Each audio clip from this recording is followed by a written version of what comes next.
comentar sobre a janela do Botafogo, né? Portanto, este vídeo é sobretudo para os torcedores e torcedoras do Glorioso. Já deixa o like, é importante, tá? Deixa uma pergunta, deixa uma sugestão, deixa uma crítica, o que você achar que deve deixar aí. Se quiser deixar também um Pix para dar uma força para o trabalho, fico muito grato, né, de qualquer valor, tá? Eu quero comentar com vocês principalmente sobre essa questão do Cuiabano, né? Que não vai para o Nottingham Forest, por enquanto. Foi emprestado para o Botafogo, né? O que levou à revolta do Mauro César Pereira, né?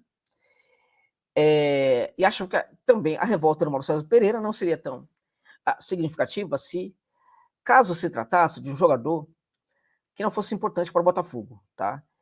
De todos os jogadores que saíram, claramente que todos os jogadores que saíram do Botafogo vão fazer realmente muita falta, né? Podem fazer faltas, claramente, num grau diferente, mas alguns vão fazer muita falta, tá?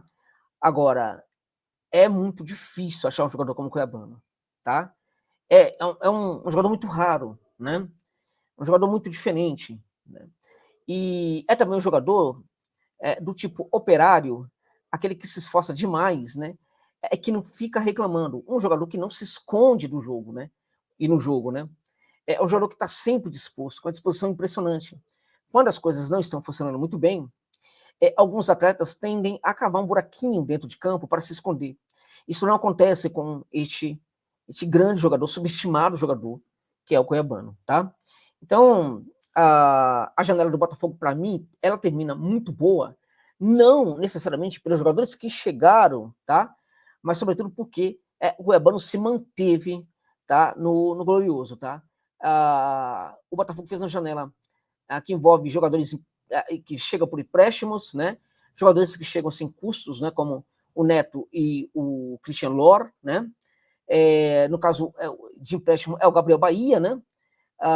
Jogadores que custaram aí valores os mais diferentes, né? O Pantaleão, 14 milhões, né? Por volta de 14 milhões.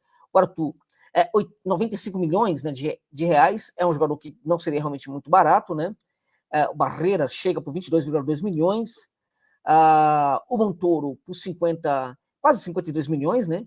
51 milhões e alguma coisa. O Joaquim Correia chega sem custos também, se insere dentro daqueles que chega sem custos, né? O Cris Ramos, né, chega por 22 milhões e alguma coisa, né? Em torno de 22 milhões também de reais, né? O Danilo, que foi o mais caro, 142,7 milhões, tá? O valor dele está bastante aqui presente na minha mente, 142,7 milhões, né?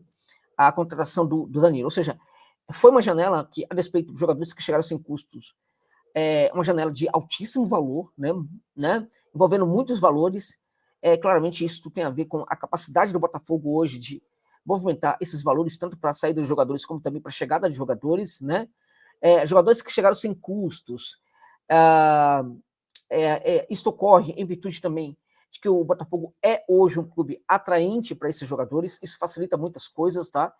E, evidentemente, que mesmo alguns jogadores que chegaram ao Botafogo que custaram alguns valores aí, eles poderiam custar bem mais para outros clubes, por quê? Porque o Botafogo também acaba sendo hoje um destino muito atraente para qualquer jogador que esteja presente, enfim, tanto aqui no futebol da América Latina, como em alguns clubes aí da chamada Baixa Europa, né? Da Média Europa, né?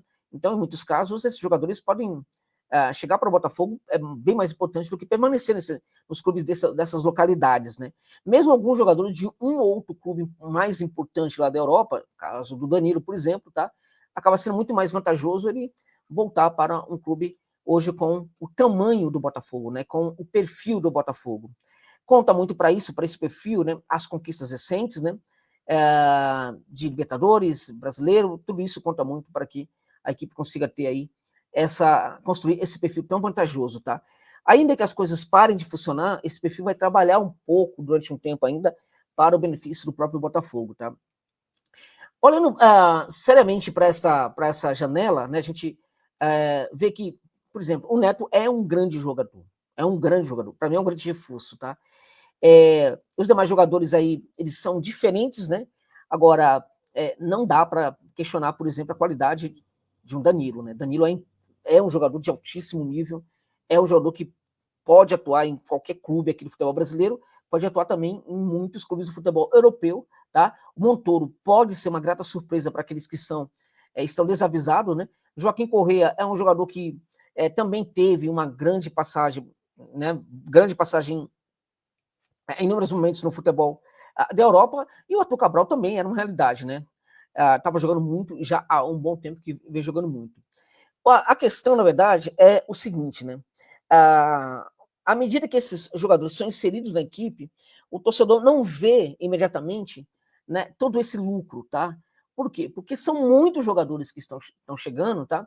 E demora para que a comissão técnica consiga, na verdade, encontrar um esquema que retire o melhor possível de cada um desses atletas, né? Então, o Botafogo tem pecado muito por isso, tem pecado pela ausência de um esquema tático que responda a desafios maiores, dentre outras coisas, porque o próprio técnico também é novo, né?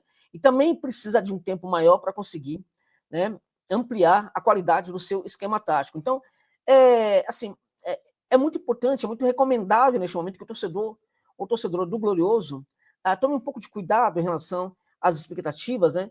Não fique muito frustrado aí com o que está acontecendo agora, porque esses jogadores podem melhorar. Nem todos, evidentemente, vai entregar, nem todos vão entregar o resultado que esperado, né? Porque contratação é assim mesmo, nem sempre dá certo, né?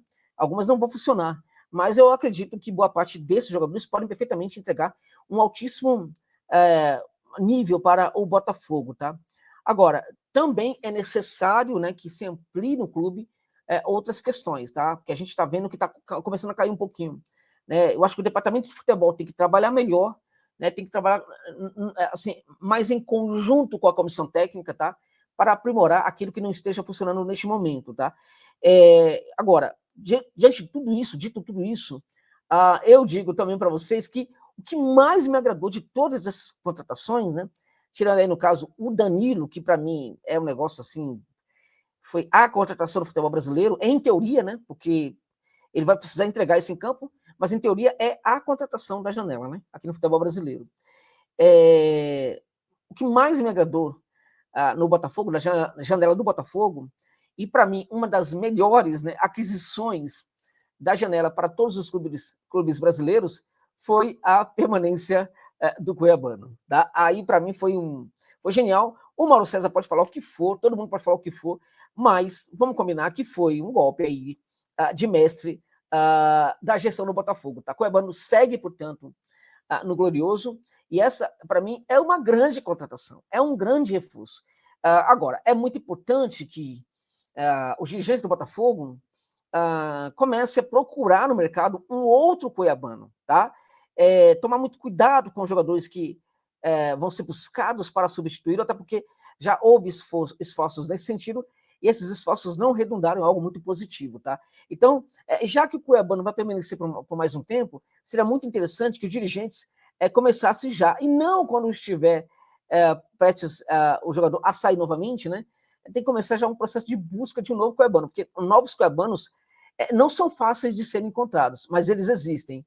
E cabe, evidentemente, para o trabalho de scout, né, fazer esse trabalho sofisticado para encontrar jogadores como esse excelente e subestimado lateral brasileiro, o Cuiabano. Tá bom, gente? Então é isso.